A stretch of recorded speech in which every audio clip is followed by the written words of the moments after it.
dim the lights, let go of the day, and slip into something a little more honest. You're listening to Why Is It So Hard with Lizzie and Nash, where things get deep, raw, and just a little dangerous.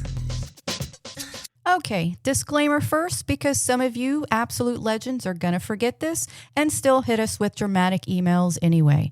This is not therapy. We're not your life coaches, clergy, or lawyers. We're just two married weirdos in an ethically non-monogamous relationship who spent years doing it wrong and then slowly figured out how to do it slightly less wrong. And adults only. If you're too young to buy Dayquil without getting carded at the pharmacy, this episode is definitely not for you. Go learn something useful like how to read a room or how not to be emotionally illiterate. And yeah, we change names and details for privacy. So if you hear a name and your brain starts playing detective, like, wait, is that my ex? No, it's not. Stop. You're bad at it and it's very creepy. All right, welcome back to Why Is It So Hard, the only sex podcast that doesn't sugarcoat a fucking thing. Because humans don't need more sugar in their lives. No. We need raw honesty, a little magnesium for the nerves, and maybe some actual tools for when shit gets complicated. I'm Lizzie, the wife who gets wildly turned on when her husband kisses another woman. Comes home and then paints me this filthy mental picture that hits me right in the gut and makes me want to climb him like a tree. And I am Nash, the guy who spent months building up to one woman, finally got the green light, had a kiss that still makes my whole body react when I replay it on my head, came home, told Lizzie every single detail like a proud idiot, and then got the most respectful "thank you, but I'm out" text I've ever received in my life. Which honestly is the most adult thing that could have happened. It was like the universe handed us fireworks 1 minute and then daylight the next, forcing us to look at it all without the glow. Yeah, today we're unpacking all of it. The compersion that felt electric, the whiplash of that next day text, the sting that still lingers just a little bit, the boundaries that got drawn so cleanly, the parts that made us laugh our asses off, and the parts that made us feel closer than ever. And we're going to talk about something most people in the lifestyle avoid because it makes them feel way too exposed. Sometimes a moment is real, it's hot, and it's everything you hoped for. And then the next day brain shows up and taps out anyway. And that doesn't make anyone a villain. It doesn't mean the chemistry was fake. It just makes them a human being with years of conditioning and nervous system that doesn't always get the memo about consent and compersion. So let's set the scene properly because this wasn't some fantasy script. First off, I need to kill the fantasy right away that this was some big wild party where everyone showed up already half naked and somebody put a pineapple on the porch as a secret signal. No, it was just 4 people. 4. Me, Nash, Sophie, and her friend. At our house, drinks flowing but not sloppy. Cards on the table, music low enough that we could actually hear each other talk like normal human beings, instead of yelling over a playlist. It wasn't a hunt. It wasn't some scripted scene from a porn. There was zero pressure, and that's exactly why it works so well. Pressure makes everyone perform, and performance kills real chemistry every single time. Yes. You can feel it in the air when people are trying too hard. Exactly. The vibe was easy from the jump. Sophie brought her friend, which honestly made the whole thing feel even more normal and low stakes. Her friend was super chill, no weird competitive energy, no suspicious side-eye scanning the room, no raised eyebrows like she was judging us from the cheap seats. She had this subtle protector vibe. I'm here to have a good time, but I will absolutely drag my friend out of here if shit gets even a little off. Which I respected a ton, Yes. actually. It showed she had her friends back. Same. And for anyone listening who's new to this, if someone brings a friend, don't take it personally at all. It's not rejection. It's smart safety. It's boundaries in action. It also helps everyone relax enough to be their real selves instead of putting on some version of sexy. Right? And relaxed is where the real sexy lives. So we're sitting there drinking, playing cards, telling stories about dumb shit from our lives.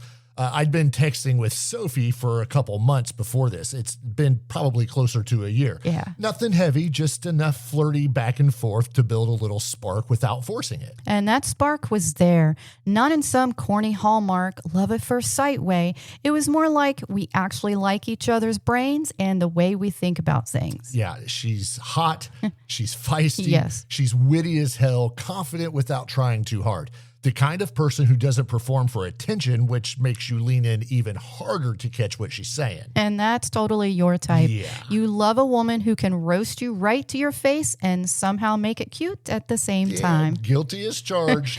And I'm sitting across the table watching the two of you, and every time she touched your arm or you leaned in a little closer to hear her over the music, I got this little bit of warmth in my body. That's compersion kicking in early. Yeah, compersion. And let's define it the way humans actually experience it. Not like some textbook definition that sounds like a yoga retreat. Compersion is when your partner being desired by someone else makes you feel warm and turned on and proud instead of threatened or insecure. It's not you pretending to be fine while secretly dying inside. Exactly. It's not cool girl cosplay where you're forcing a smile. It's real. It feels like a mix of pride, arousal, affection, and deep safety all layered on top of each other. And you were feeling it right from the start that night. I was. I remember sitting there thinking, my man's got game. She's clearly into him, and nobody's lying or hiding anything. That's hot. That's the whole point of why we do this. And it wasn't some big public flirting show either, for everyone to watch. It was subtle. Subtle is hotter sometimes because it feels authentic. It's not a performance for the room. As the night went on, the vibe shifted gradually, not in a scary, forced way, more like the air in the room is getting warmer and nobody can pretend they don't feel it anymore. That's the moment when it stops being we're all just hanging out as friends and becomes, okay, there's something real building here between you two. Yeah, towards the end of the night, Sophie and I stepped into the kitchen because she needed some Tylenol or something, and we were just quietly talking. Yeah, it got super quiet. Quiet enough that the tension between us was suddenly the loudest thing in the house. God, that line is disgusting, but I love how true it is. It's true, because when it's just the two of you and the conversation drops,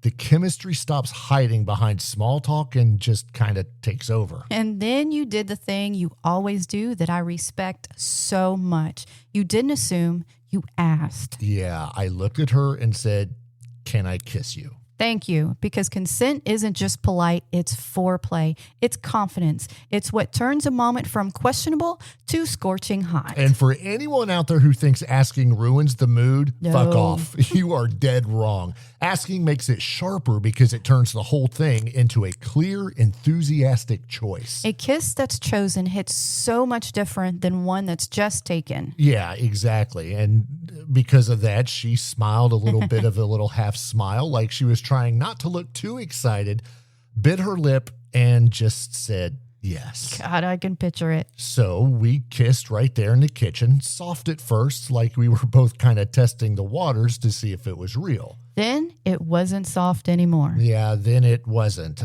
She leaned in hard, her tongue slid against mine like she was trying to claim territory. I could taste the beer on our lips, feel her pulse racing in her neck when I placed my hand there. Our bodies pressed together, my fingers trailing from her head down her neck, along her side. It was pure, unfiltered chemistry, like we were the only two people in the world for those minutes. That's the difference between a polite kiss and a freight train. Freight train is heavy. It's real. It makes you forget the rest of the house even exists. Yeah, we drifted from the kitchen into the dining room, still kissing, a little bit more passionately now.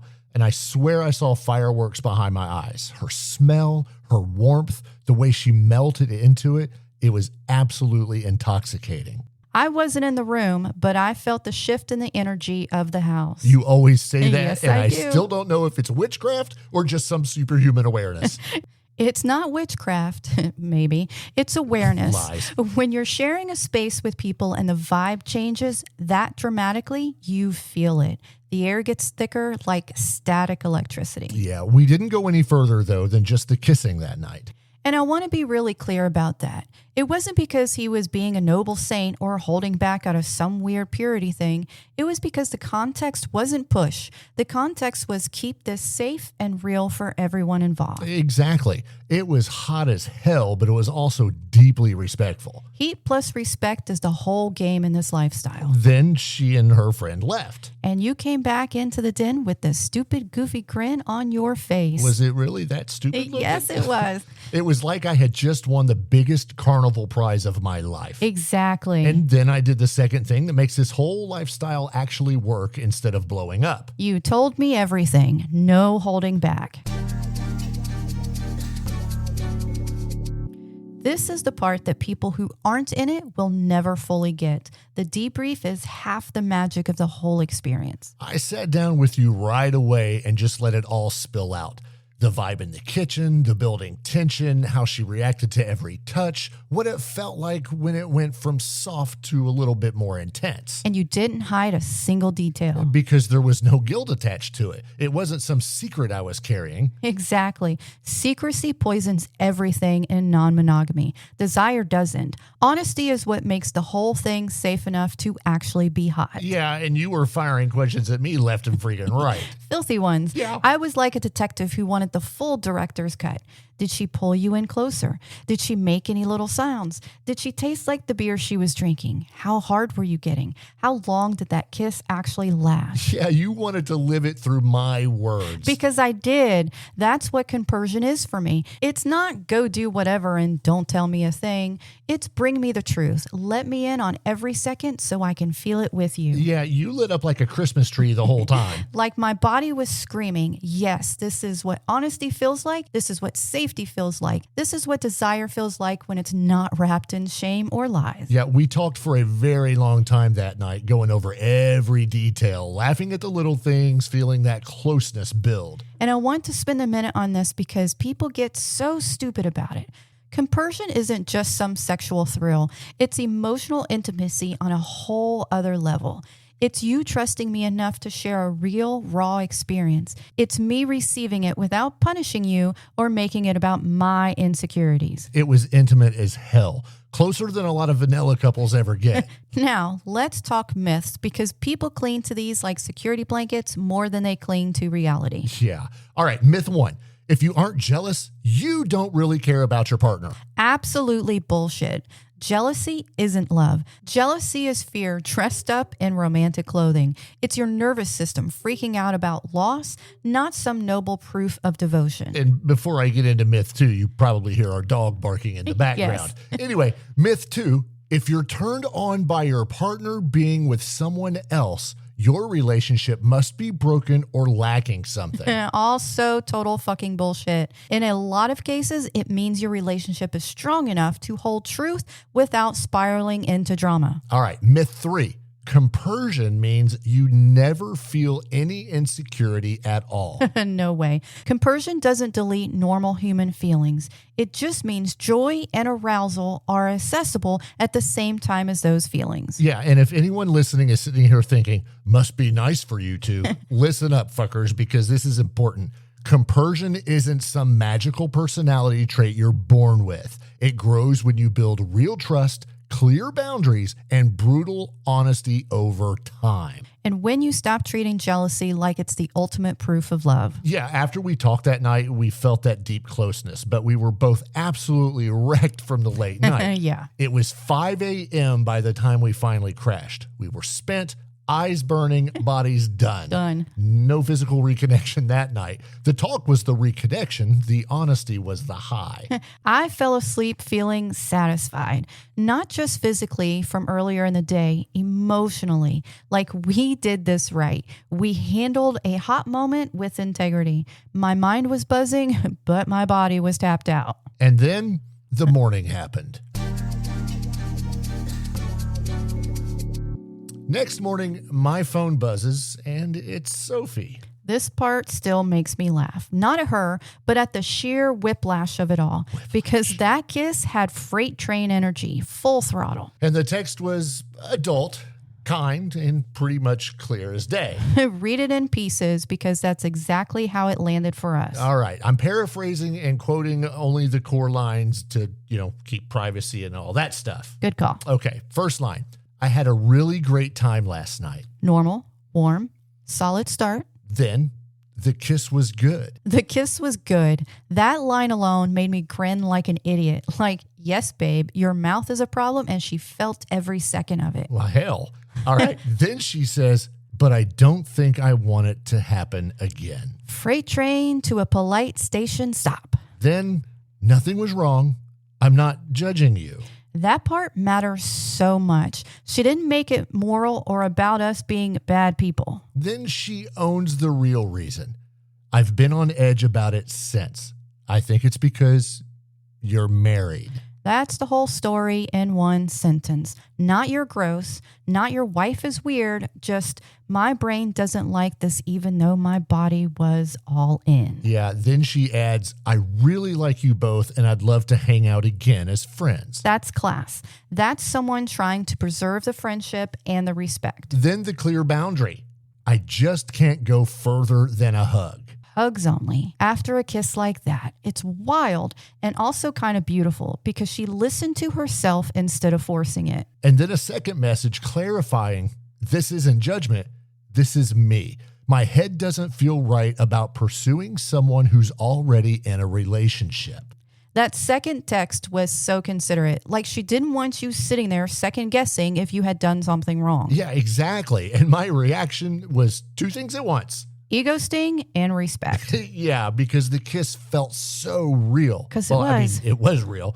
The chemistry felt so real. And part of me wanted the sequel bad. Of course. You're a human being, not a statue. But her boundary was also real. And she handled it with so much class. Here's the part I really want listeners to sit with. A no the next day doesn't mean the yes in the moment was fake. No, it just means time has passed. It means her next day brain showed up and did its job. Yeah, and then after we processed that text over coffee, the morning reconnection hit like a second wave. We woke up around 10, Noon. Still groggy as hell from the 5 a.m. crash. Eyes crusty, but the second I felt you against my back, that compersion from the night before came rushing back. Yeah, you rolled over, looked at me with that sleepy grin, and said, tell me about the kiss again. Every detail. I made you describe every second. Did she bite your lip? Did she taste like beer? Did you grab her ass? What did she smell like? Yeah, I was being interrogated without my freaking lawyer present. That's the magic. The night gave us the spark and the truth. The sleep reset us. The morning turned into fire. We didn't need to fuck at 5 a.m. when we were zombies. We needed to wake up and use the memory like fuel. That's what compersion does when it's real. It doesn't just make you wet in the moment. It makes you closer the next day when the high has time to settle. Now we need to talk about the part that separates ethical people from horny idiots who treat this like a game. Horny idiots. Yeah.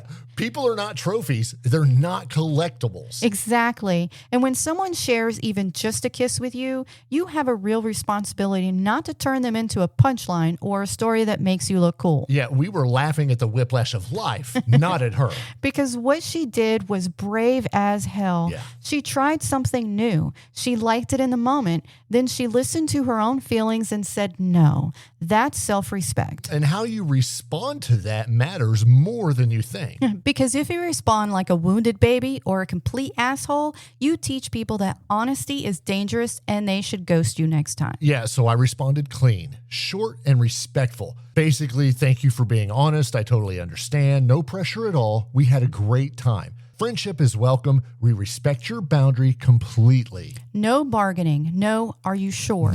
No, but the kiss was amazing. Let's talk about it. No subtle guilt trips. Yeah, boundaries aren't negotiations unless the person offering them wants them to be. And for the people who need it tattooed on their forehead, when someone says hugs only, you don't try to sneak around it with flirtation or what if jokes. Yeah, you respect it. Full stop. However, I always flirt. Because if they have to defend their boundary, they stop feeling safe. And safety is the only reason any of this is hot in the first place.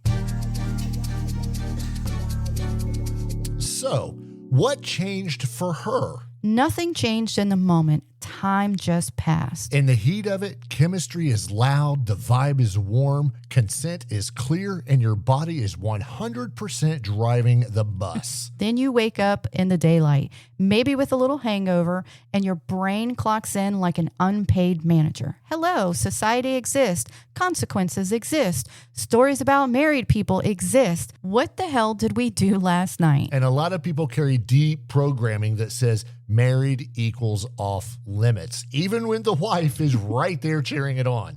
Even if the wife knows, even if the wife is thrilled, even if everyone is enthusiastically consenting. Because your nervous system doesn't update its software just because the kiss was hot. Exactly. Reasons people tap out after a great moment can be simple and still completely real. Guilt, fear of judgment from friends, fear of catching feelings, fear of complication, old wounds from past relationships. And none of those reasons require you to be the villain in the story. It's just a limit, and limits are allowed, even when they show up the morning after. Yeah, it still stung a little, though. Good, because pretending you're completely unbothered is exactly how resentment starts to grow in the background. Yeah, the kiss felt so intense, it felt like real momentum. So yeah, part of me wanted the sequel. Wanting more is a feeling. Pressure is a behavior. Exactly. I can want more and still respect her boundary immediately without turning it into a thing. Two truths can exist at the same time. You wanted the sequel, and she wasn't built for it right now. And that's okay. And here's the real flex in all of this. You didn't chase. Respect is hotter than desperation. Always has been. Now the practical part, because I know listeners are hearing this and thinking, okay, but what do I actually do if I get that text? You do exactly what we did, or what I did. You keep your response short and respectful. Your text should be appreciation, respect, and calm. Not persuasion or negotiation. Exactly. And what you do next matters way more than the words in that text. Which means if you end up hanging out again, you act completely normal. You don't corner them. You don't linger on the moment. You don't flirt like the boundary was just a suggestion. You make the friendship feel safe. That's it. Yeah, because if you can't handle that, you are not ready for this kind of lifestyle. And that's not an insult. It's just reality. All right, if we do the math on the whole night, it was still a net win. Let's do it like accountants, because humans love pretending they're not emotional until they're doing spreadsheets on their experiences. All right, we had a great night. Consent was clear. The kiss happened, and it was real.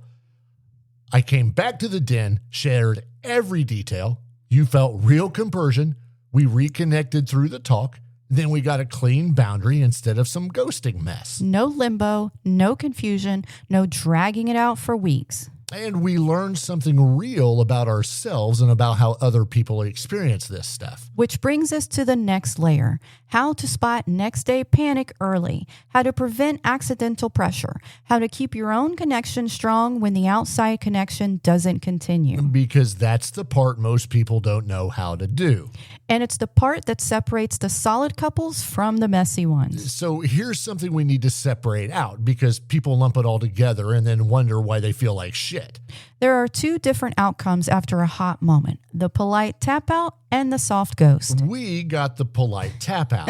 Which is basically the emotional equivalent of someone saying, hey, I liked you, this was real, but I'm not continuing, and I'm telling you clearly because I respect you enough to do that. It's clean. It's not fun, but it's clean, and clean is a gift in this world. Soft ghost, yeah, is different. Soft ghost is when they don't want to say no directly, so they slowly disappear into the void. Yeah, replies get slower, plans get vague, the warmth gets replaced by LOL and radio silence. And that's not always evil. Sometimes it's fear. Sometimes it's conflict avoidance. Sometimes they literally don't know how to say, I can't do this. Yeah, but it still sucks. It sucks because it turns the whole thing into limbo. And limbo is where people start acting desperate. And desperation is where people start getting weird. So let's talk about how to handle each one like actual adults. Polite tap out first. Polite tap out is simple. You say thank you for the honesty, you respect the boundary, and you keep your dignity, and you move forward without making it a big deal. You don't interrogate them. You don't debate the decision. You don't send just checking in text 5 times. You don't send a paragraph about how safe and trustworthy you are. Yeah, you respond clean. Totally understand. No pressure. We had a great time. We respect it. Then you leave it alone unless friendship naturally continues on its own. Exactly. Now, soft ghost. Soft ghost requires 1 attempt at clarity and then you stop. 1. Not 6. Not, hey, hope you're okay. Did I do something? I'm sorry if I did something. Hello? Like you're a ghost haunting their phone. The one message is, hey, no pressure at all. Just checking in. If you're not feeling it anymore, totally respect it. We had a great time either way. That's it. You give them an easy exit without any shame. If they respond and clarify, great. If they don't, you take the silence as the answer and you move on. Yeah, because chasing someone who won't communicate is how you lose your own self-respect fast. And it's also how you become the story they tell their friends about that couple who wouldn't stop texting. Do not be that couple. Please don't be that couple. We're already fighting for our lives out here in this lifestyle. Now let's talk prevention, because some of you could avoid half the weirdness if you stop treating a hot moment like it has to escalate into something bigger immediately. The next day panic doesn't come out of nowhere. There are often little signs during the night. Signs like what? Like the person being really into it, but also making little nervous jokes afterwards. Like, wow, that was crazy. But their eyes are doing that I'm about to overthink this for days thing. Or they suddenly start talking about morality or I don't want to be a homewrecker, even though nobody is wrecking anything. Or they get weirdly formal, like they snap back into responsible adult voice right in the middle of the I vibe. love responsible adult voice. Or they ask a lot of reassurance questions right away. Are you sure she's okay with this? Is this really your agreement? Are you going to be mad later? Those questions aren't bad. They're information. Exactly. That's their nervous system checking in for safety. And if you want to lower next day panic, you don't flood them with explanations. You do one thing. You keep it grounded. Grounded how? You normalize that it can just be a moment. You literally say in plain language, this doesn't have to mean anything beyond tonight. We're good either way. That sentence is powerful. Because it removes the invisible pressure. People panic when they think they accidentally agreed to a whole complicated situation. Exactly. If they think a kiss equals now I'm in an open relationship web, their brain will freak out. Yes. So you make it clear. A kiss is a kiss. It can be hot. It can be real. It doesn't have to become a lifestyle. And another prevention move, don't make big future statements in the heat of the moment. Yes. Do not start talking about next time while you're still in the first moment, unless the other person is clearly leading the conversation. Yeah, because next time is where panic starts to brew. Exactly. Someone kisses you, enjoys it, and then hears you say, we should do this again, and their brain goes, oh no, I just opened a door I can't close. And then they wake up the next day and slam that door shut. Yes. So if you want to keep it safe, you keep it present. That was lovely. That was hot. Thank you. No pressure. I'm pretty sure that I've never said that No. was lovely. Also, if alcohol is involved, people need to be honest about that. Yes, because alcohol turns bravery up and anxiety down. Yes. And then the next day, anxiety collects its debt with interest. So a lot of next day tap outs are basically anxiety with morals. Exactly. Which is why being kind and clear matters so much. Couples apply pressure without realizing it. All the time. And it's rarely evil. It's usually excitement mixed with a little entitlement mixed with, we're new at this. Let's name some common pressure moves so people can stop doing them. Pressure move 1. Acting like being invited is an obligation. Like, we hosted you, so you owe us something. If you think that, you're not ethical. No. You're just polite about being gross. Pressure move number 2, over-explaining. Yes, people think a long explanation equals safety. But long explanations can feel like persuasion. Exactly. If someone says, I feel weird because you're married, and you send a 3-paragraph essay about your marriage agreement, you're not soothing them. You're trying to convince them. And their nervous system will read that as pressure. Pressure move 3, asking for reassurance. Like, are we still cool? Are you mad? Do you still like us? 5 times. Once is okay. Probably not twice, but, whatever. That's making them responsible for your comfort. Which is very unfair. Pressure move 4.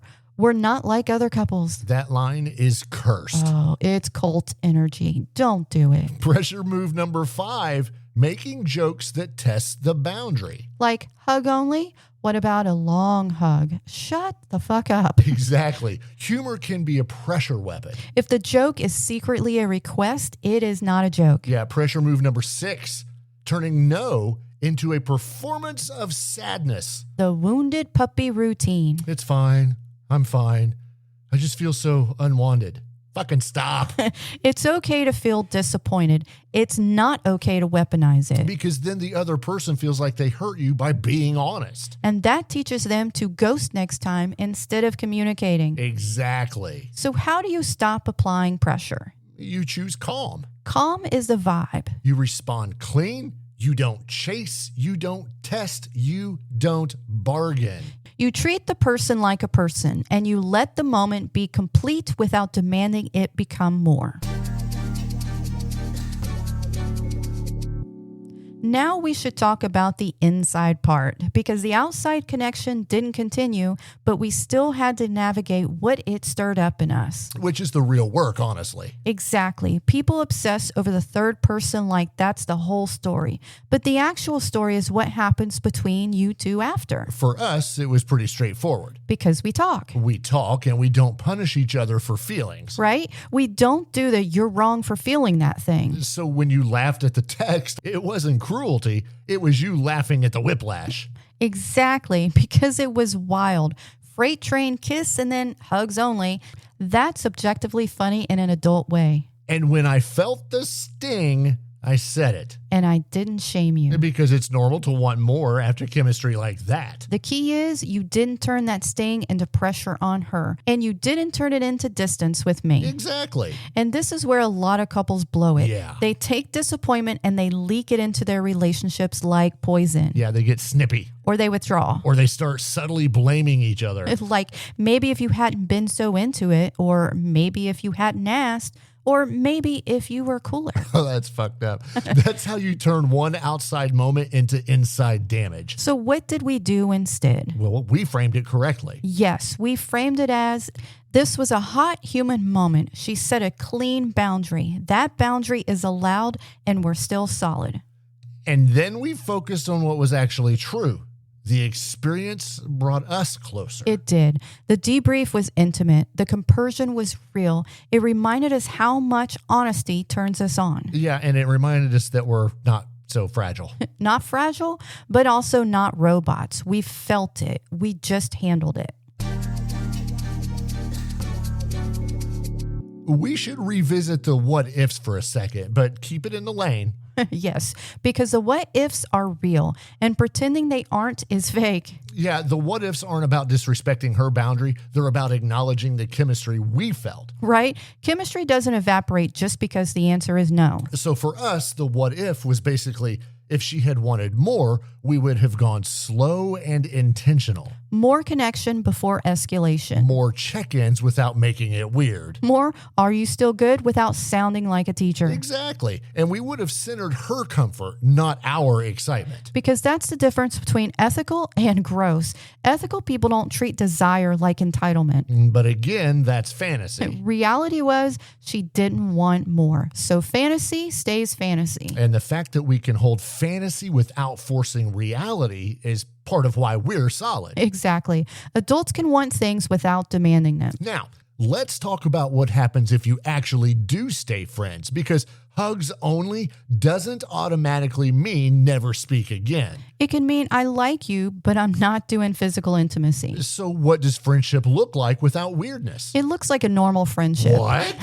It looks like group hangouts. It looks like conversation that isn't sexually loaded. It looks like respect. It looks like you not bringing sexual energy into every interaction. Exactly. And if you can't be friends without trying to sneak in flirtation, you weren't interested in friendship. You were interested in access. That's the blunt truth, even for those of us that flirt constantly. Yes, you do. Also, couples need to be careful about turning the friendship into a waiting room. Oh, yeah, like we'll be friends until she changes her mind. Yes, that energy is gross. People can feel it. So if you're staying friends, you commit to friendship being complete on its own. If something ever changes later, it should only happen because the other person leads it and feels safe, not because you were lurking. And you show that by being consistent and non-pushy over time. Consistency is sexy in a boring way, which is what adults need. So the question we're going to get is, why are we talking about this whole situation? Because this is real life. This is what the lifestyle actually looks like most of the time. Not constant threesomes and bragging rights, real moments, real boundaries, real communication. The freight train kiss is the highlight reel. The respectful tap out is the reality reel. And the way you handle the reality is what determines whether you're safe and solid or messy and dangerous. Exactly. The kiss was hot. The boundary was clean. The marriage was stronger. That's the story. And if you can't handle a clean no without spiraling, you're not ready for this. Not as a punishment, as a fact. Because no is part of consent. And if you only like consent when it's yes, you don't actually like consent. Ooh, that's a good mic drop. Yes. So next we're going to land this plane properly. What we do the same, what we do differently, and how to keep your confidence intact when you get the polite tap out. And we're going to give you the cleanest mindset shift for this. Stop measuring success by outcome and start measuring it by integrity. Integrity is the real heat because integrity is what makes people trust you with their bodies in the first place. And without trust, you're just a horny stranger. Which is most people. Congratulations. So let's do it clean. What would we do the same? Almost everything, honestly, because this wasn't messy. It was hot, respectful, and human. Same. I'd still pursue her with patience instead of rushing. I'd still build a vibe instead of trying to get something. I'd still let the night be normal first. Drinks, cards, conversation, laughter. People underestimate how much normal is what makes the heat believable. I'd still ask for the kiss. You would. Asking is hot, though. Asking is confident. Asking makes it feel safe enough to enjoy. I'd still debrief you the way I did, too. That's the core. The debrief is intimacy. That's where compersion lives. That's where we turn an outside moment into inside closeness. And I'd still respond to her text the way I did. Calm, respectful, no bargaining, no guilt. That's how you stay ethical. Also, I'd still take the win as a win. Right? Because people treat anything sort of sex happen like a failure, and that's childish. The kiss happened. The chemistry was real. The communication was clean. The boundary was clear. That's success. And the compersion was nuclear. It was. Like, I'm sorry to be gross, but it lit me up for real. Because it wasn't you went and did something behind my back. It was we're honest and connected, and my husband is desired, and I feel safe. That's the magic. Now, what would we do differently? This is where people need to listen, because differently doesn't mean we messed up. It means we can reduce next day panic. Exactly. The kiss didn't cause the panic. The kiss was just the catalyst.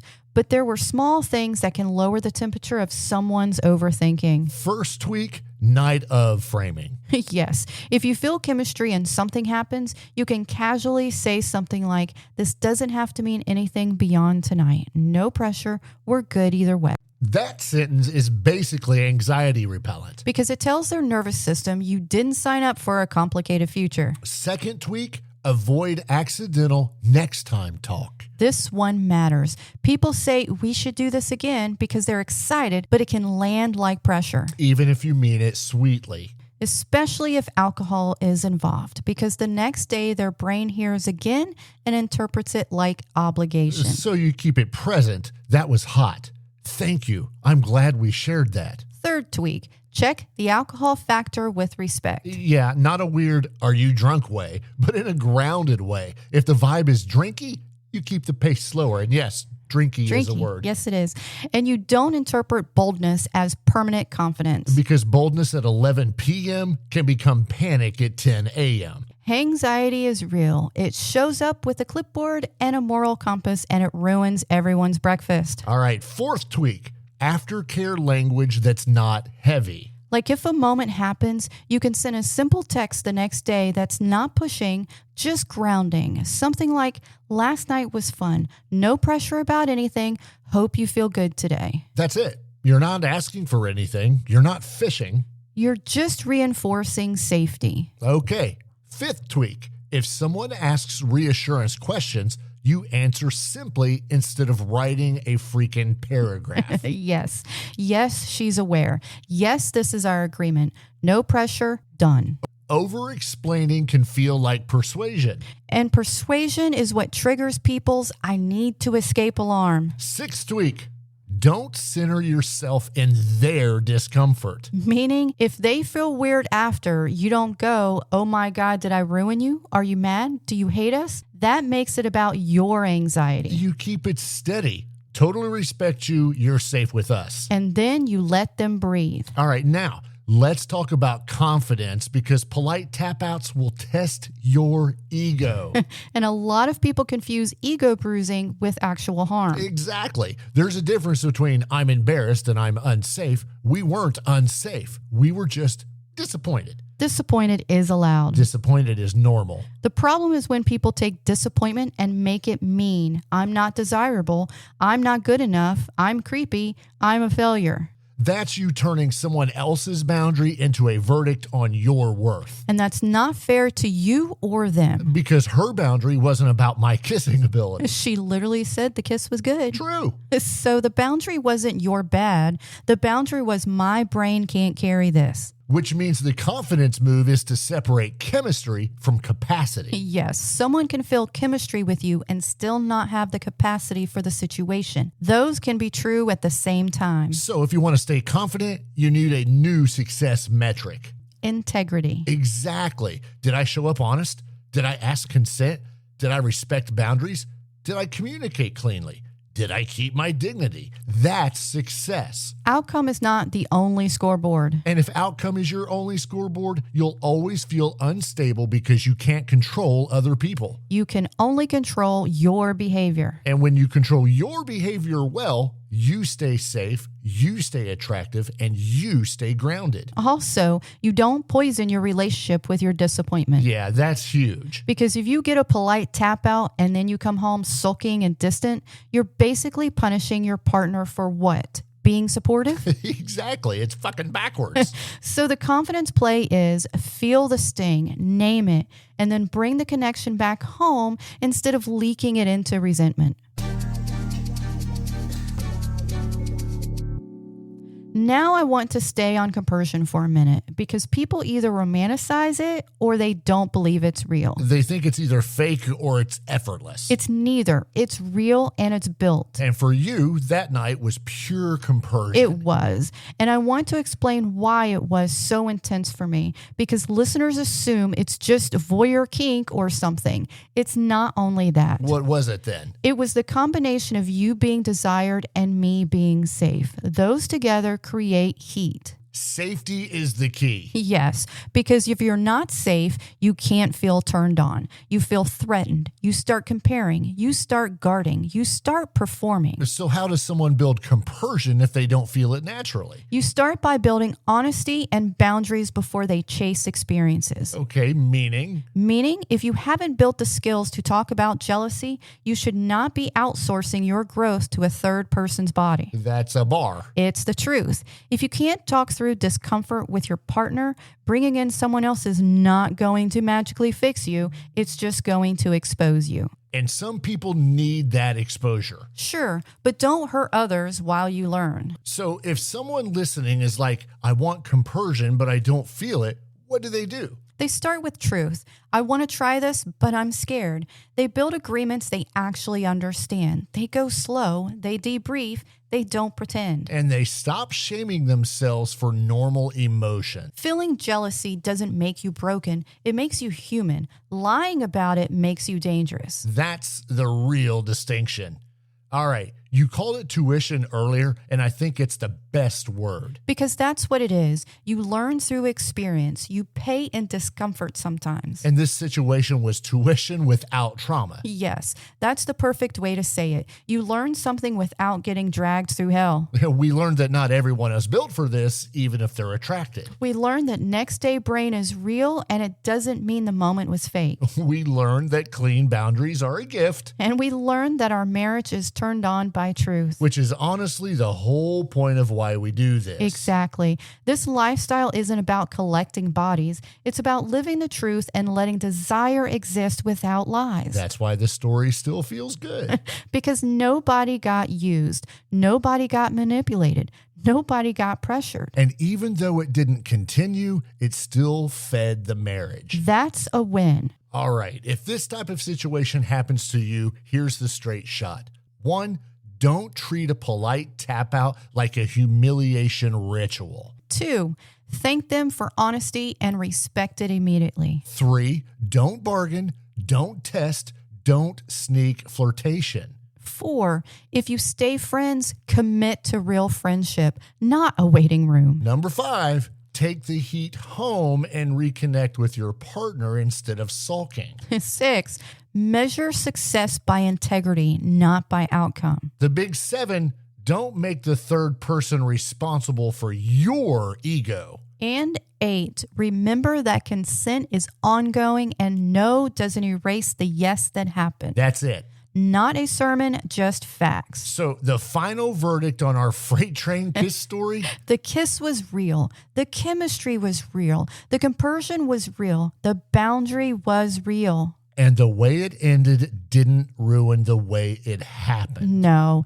A clean no after a hot yes is not tragedy. It's adulthood. It's someone knowing themselves. And we respect the hell out of that. Sophie, if you ever somehow hear this, no hard feelings. No. The night was fun, the kiss was fire, and the clarity was classy. And hugs are always welcome. Friendship is always welcome. No pressure ever. To the rest of you, go chase your kisses with consent and confidence. Bring the truth home. Tell your partner. Let the honesty turn you on. Let the experience feed your connection instead of threatening it. And when someone taps out kindly, don't make them the villain in your little ego movie. Laugh at how humid it is. Keep your dignity and keep living in truth. If this episode made you wet, hard, or emotionally exposed, congratulations. That's the point. All right, real quick before we bounce, we're actually opening the inbox this time, you beautiful degenerates. So send us your shit, your emails, your voice notes, the unhinged text you're scared to send to your therapist. Hit us up at lizzieandnash@gmail.com or leave us a voicemail or send us a text to 814-900-4273. One more time, 814-900-4273. We want the freight train stories. The I thought I could handle it, but my nervous system said no stories. The my wife watched me kiss someone and then fucked me like she was trying to win a prize stories. The messy, hot, funny, humiliating ones.